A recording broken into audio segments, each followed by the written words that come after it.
Hey, Chris Liepe here. If you've been following my channel for any length of time, you know that I've spent a good amount of time analyzing Michael Jackson studio multi-tracks. I've had a blast doing this, and there are a few more trickling in, so you'll get more of those soon. But many of you have been asking for more live analysis. Live at Wembley in 1988, I think, is one of his finest overall performances. So, we are going to be taking a listen and a look and analyzing Beat It from this performance.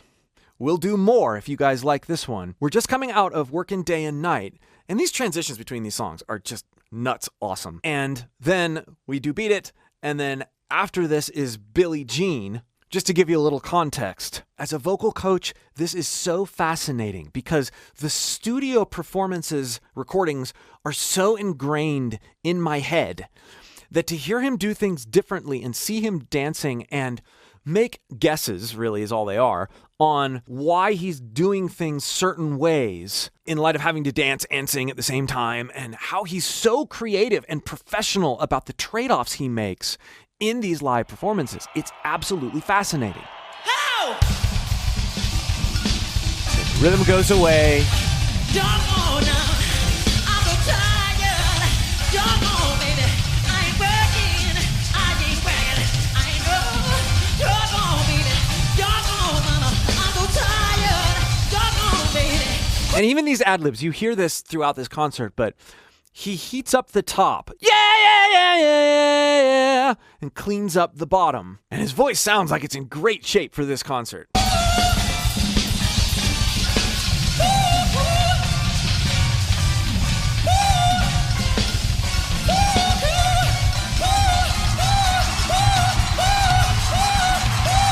Notice the imprecision there, which is totally fine. It's just part of the chaos. The music is imprecise too, rhythmically, and he's free. He's totally free.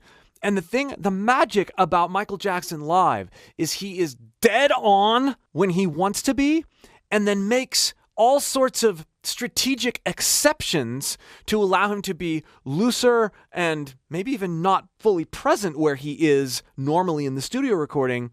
You'll see. It's super cool.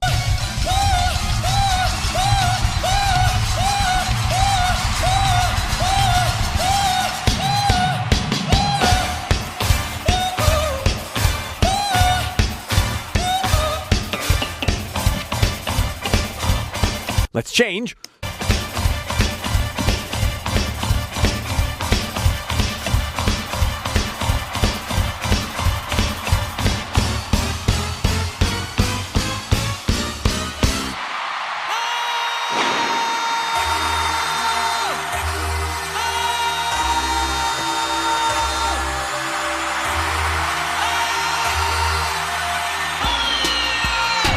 Just a call, a belt, an expression. Yeah, there's a note there, but that's not what it's about.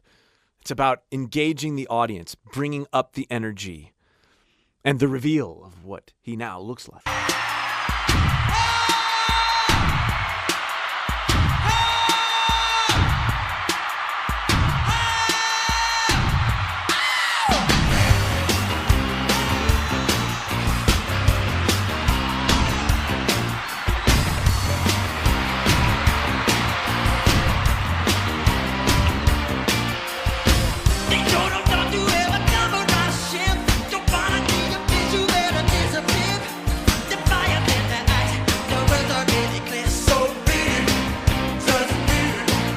Okay, so already you can hear, such fast-paced words, meticulous phrasing on this song.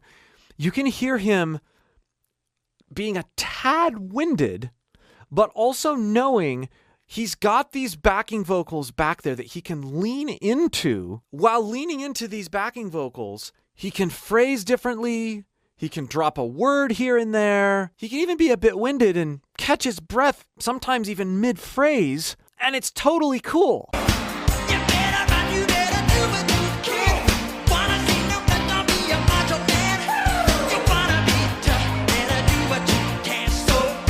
You hear on tough. That's going to be short because we have to get enough breath and enough support for the next line.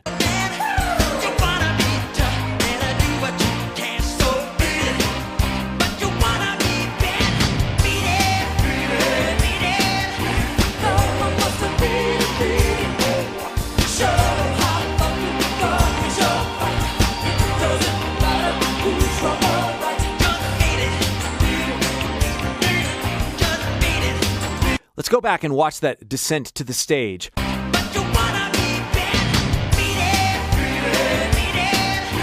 No one wants to beat it. Completely drops that line as he's taking off his jacket and leans into the background vocals. This one's even more interesting though. Here. He just engages the mic for show, and then he just struts across the stage and starts engaging the audience in a visual way, lets the background vocals completely handle it. Part of being a masterful performer, especially if you're singing and dancing, is setting the expectations for the audience as to what they want to get out of this performance. And you do that with body language. You do that by being confident in your trade-offs. You know that you can't do all of it. So you sell the trade-offs as this is happening, this is now, this is live. The performers that get in big trouble are the ones who try to mask these trade-offs.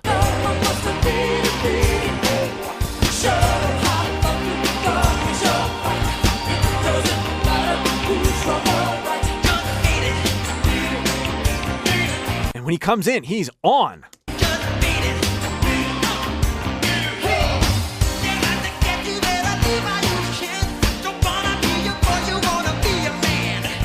I love how he speechified that. Be a man!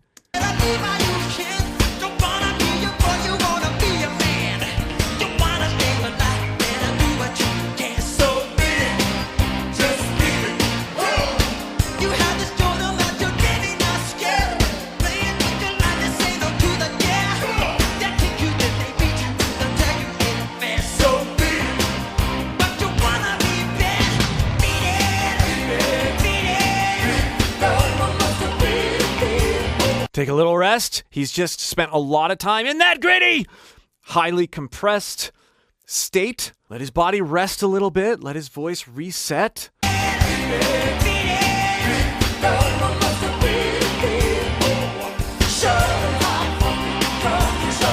does that over and over again where he engages the mic just for the very beginning of that phrase and then lets the background vocals take it. Such a performance-oriented and engagement strategy. We no longer expect him to sing it like the album. He has set that expectation because it's about more than that.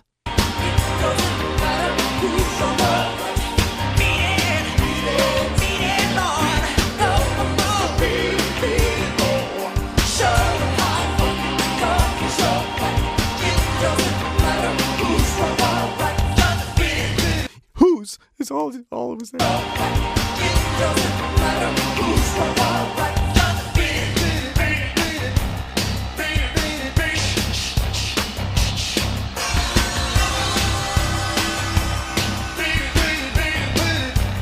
This is so sick.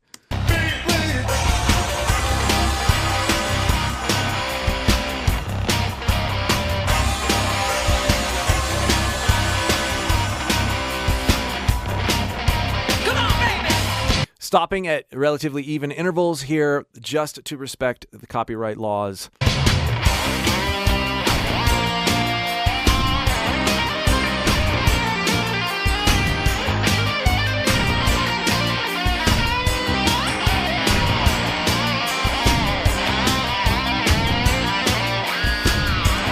Man, I miss the 80s and 90s, live performances especially.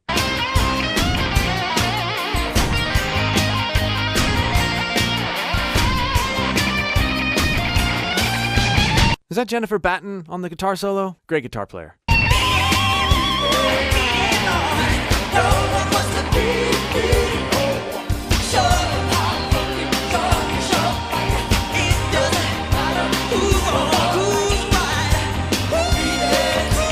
All right, now from this point on, Michael does a lot of ad-libs while letting the background vocalists carry the primary rhythmic figure of the song. And there's something he does with the hook that I find really cool. He lengthens it. He makes it a bit more complex because he doesn't have the burden of being present across the whole line. He has more space. He uses up that space in a different way.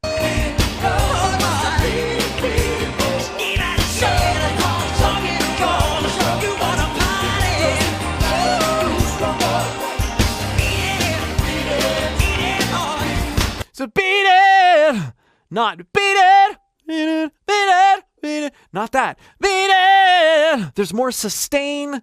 There's a couple more notes.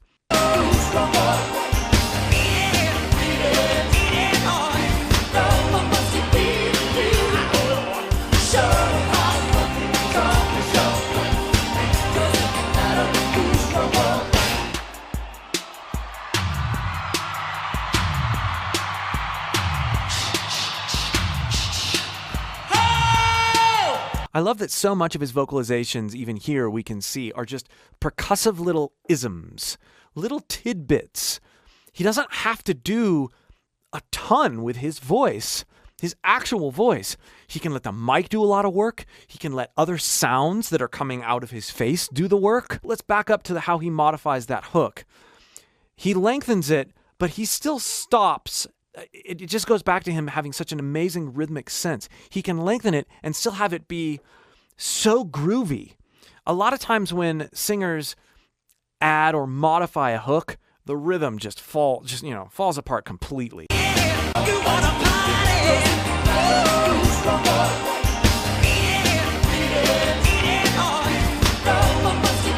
Falling right in the pocket, even though it's different.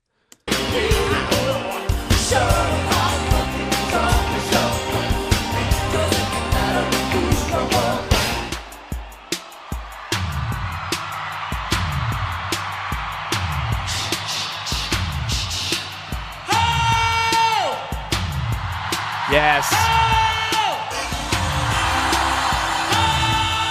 Talk about transitions.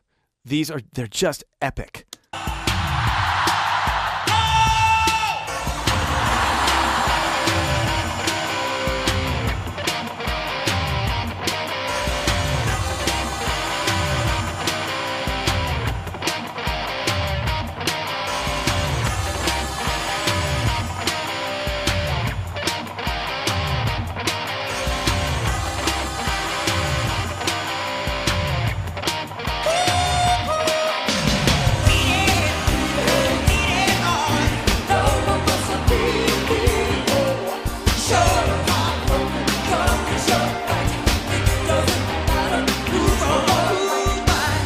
I love that delayed, who's wrong, who's right?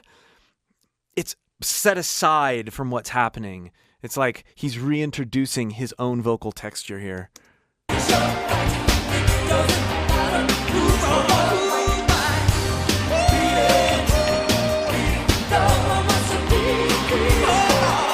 Just falls right into it.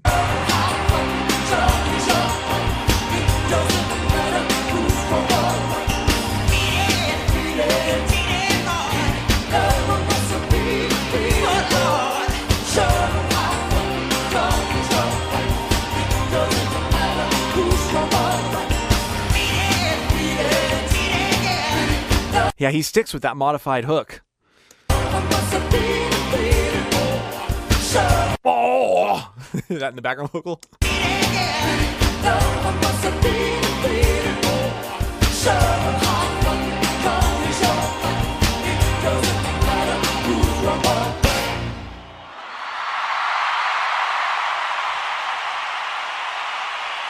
Man, he earns every second, doesn't he?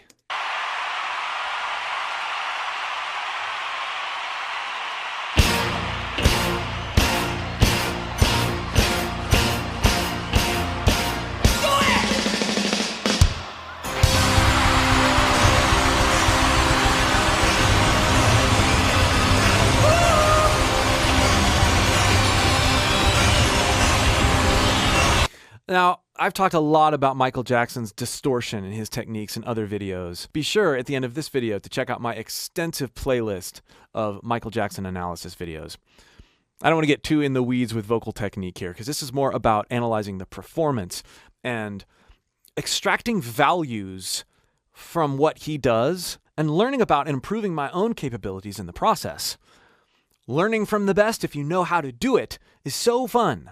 If you'd like more help doing that, click the link below in the pinned comment or video description and join my free singing course. I'll help you watch and listen to your favorite performers, pull things from them, try things non-judgmentally with your own voice, and improve immensely in the process.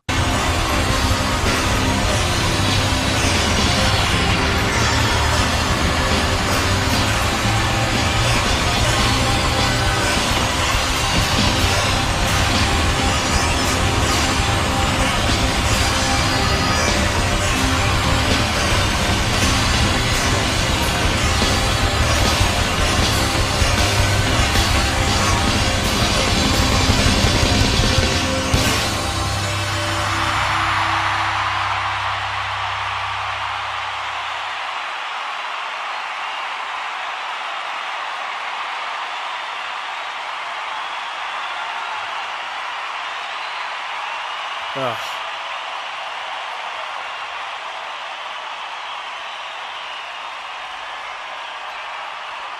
Wait for it.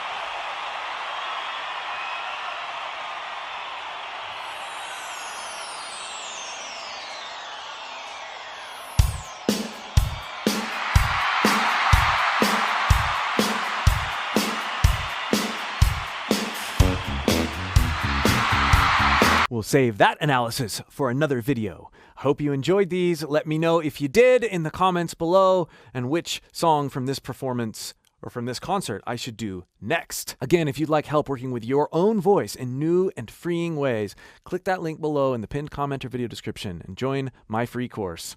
And here's that playlist I was talking about with tons of Michael Jackson analysis videos. We'll see you for more.